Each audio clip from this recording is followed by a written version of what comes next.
If you want to stay up to date with all current hip hop events and releases, make sure to subscribe and become part of this community. Oh, and also go cop that fresh merch and listen to my new album in the description. Okay, so let's talk about this new Future record, I Never Liked You, because that was like the big release of last week that I made so many videos about leading up to it. Y'all know that I was really excited for it. I thought that Future could maybe, for the first time in his career, and I know a lot of people are going to disagree on this, but create like a, like a classic timeless record, because I feel like at this point, now also having executive produced Donda 2 and working with Ye, maybe that would have crossed his mind. Maybe he wouldn't destroy like songs that could really have potential to be that. They create the atmosphere, but then he comes through with like these like lines that sometimes make you question whether, the whole song you listen to just got ruined. But I thought with this one, maybe, he could achieve this. And y'all also knew that now after seeing the track list, I wasn't quite so sure if that was still what I would, what this was going to be like. Tracks like For Nut, Puffin' on Zooties, that just seemed like some old Future stuff again that was just like a dumbed down, hard going track, which is fine. That is what Future does. That is what the fans want to hear. But I'm just saying this time around, I thought maybe it could be a little different. Now we actually did get the record, 16 tracks in total, 48 minutes and 43 seconds in length, and we're just going to go through these and kind of see what the songs had to offer and how this album lived up to its expectations. So we start out with this record with 7:12 p.m. and I feel like the first two tracks on this are kind of an intro to what's to come. They are the classic hard-going Future songs that kind of set the mood and that then, kind of make you feel like, okay, this is the Future I know. Now let's see where he can take it from here. So that's kind of what I see the first two tracks as. And I did enjoy those. They were like, classic Future songs. But that was something, that was nothing that we haven't heard before. Now, the Kanye track, Keep It Burning, which was originally a Donda 2 track, which was called City on Fire, that is actually a pretty dope song, but also because Kanye carried it. That we have to kind of acknowledge that.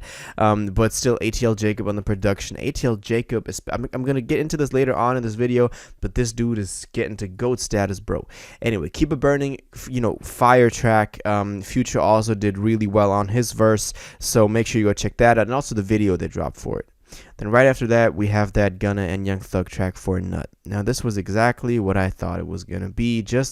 I don't know, I can't even enjoy this. Like, I get the appeal of it, but I feel like we've heard this song 1,000 times before. I just really couldn't enjoy this. Gunna did pretty well. Thugger was also pretty cool, except for some questionable lines, as always.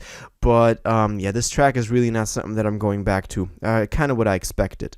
And then I went into the next track, Puffin' on Zooties, and expecting it to also be something along these lines. But that actually surprised me positively, because that track was one of those, like more mellow Future type of tracks that I enjoy. And that is what I also want him to tap into. He has to do the hard, just hard hitting, going crazy songs that we know him for, but also then have like a contrast to there with tracks like Puffin' on Zooties. So that is actually one of my favorite tracks on here. Gold Stacks is like a really forgettable track. Can't even, I went back and listened to this, of course, a couple of times, but still, I couldn't even tell you what was this track, like what the characteristics of it, what made this unique. So Gold Stacks is something that I always skip. Wait For You with Drake and Thames I like the idea of it. I didn't like that Drake recorded his verse on a fucking toaster again. Like, it just sounds leveled way too low. The quality of it is just straight out bad. But Future did pretty well. And I also like the Thames interpolation on here. So this track could have been way more than it turned out to be, but that is mainly to blame on Drake. But also, of course, if you're Future, you got to ask yourself if you want to put that Drake verse on there. So I was actually a bit disappointed by the Drake part on here, because obviously the two Drake features were like the big things we were looking forward to. So I was a bit disappointed with the Wait For You feature. Love You Better. This is one of my other favorite songs on here. That's like the mellow Future I want to see him at, and this is the type of style that I want to see him do in contrast to the hard-hitting songs. So Love You Better, I think, a pretty vulnerable track, but then also him being on these slower instrumentals makes it pretty, that just makes it enjoyable. It makes it seem like, it makes it seem real. It makes it seem like he's not putting on a facade, not putting on a front. This is actually the Future that we want to hear. Now, Massage Me is kind of an interlude that does go hard, but I don't see myself going back to that either. There are way better other tracks that get across the same vibe. Chickens with ESTG, I expected more from this, to be honest. I think the hook is pretty dumb. just, chickens, talking about chickens, bro. Like, and ASTG does pretty well on here, even though I would have wanted him to maybe, go a little bit harder. It was kind of a okay verse, kind of what you would expect from it, but nothing like too crazy. We just want to get high. I thought that this was going to be one of the slower tracks, but this actually pretty high tempo and hard going track. But I do enjoy that. I think that one is like like one of those better ones that I was already talking about.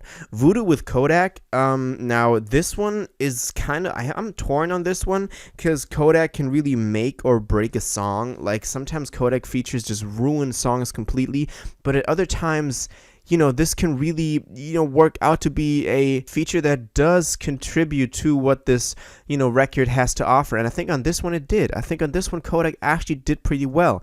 Also, nice outro on this one. Really nice outro on this one. Southside outdid himself on here. And the producers are definitely one of the highlights on this record, no doubt. Holy Ghost, probably one of my favorite beats on here. Again, ATL Jacob going crazy. When you listen to this beat, try to pick out all the different instruments on here, and then also the vocal chops that come in halfway through and at the end. Crazy.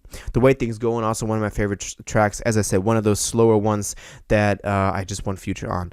I'm on one. Drake and Future, one of the few ones not produced. This is produced by Tory Montana, but the other ones are all like Southside, ATL Jacob, and Wheezy mostly. And they really played a big role in this one that made this so solid as it is. Now, the way things going, as I said, also one of my favorite tracks because that's the Future I want to hear nowadays. I'm on one with Drake. I was expecting more, to be honest. Kind of sounds like a What a Time to Be Alive 2 type of track. So maybe that's a sign that we're getting something, but also I don't want to get my hopes up on this one. But I also thought that this was going to be like a bit more grand, bit more epic. Drake also not doing too good on here. Like some of the lines are meh. Anyway, back to the basics. Pretty good outro. I like that as well. The vibe of it. So all in all, this Future record is actually pretty solid. As I said, I was expecting more, but I like that it didn't turn out to be as bad as I thought after seeing the track list. I do think as a complete project, it's better than 80% of his discography. I thought this was more concise. The sound was more consistent all the way through, but it did still seem like a playlist that he made. But I did like that on some of these, as I said, it was just very consistent all the way through. So that is what I really appreciate about this record. But as I said, the producers played a huge role in this one. And ATL Jacob going up, I'm calling it, man, like big. Anyway, that's my thoughts on this. Now I want to know what you think about this. Were you excited for this? Did this album live up to your expectations? What are you hoping to hear from Future next? And what's your favorite track? What's your least favorite track? What's your favorite feature? Your least favorite feature? All of these things, let me know in the comments down below. If you watched this video to the end and liked it, and you want to stay up to date with all current hip-hop events and releases, make sure to subscribe, turn on notifications, hit that like button, and go follow my social media, and most importantly, join my Discord in the description. Until the next one, you'll have an incredible day, and y'all take care.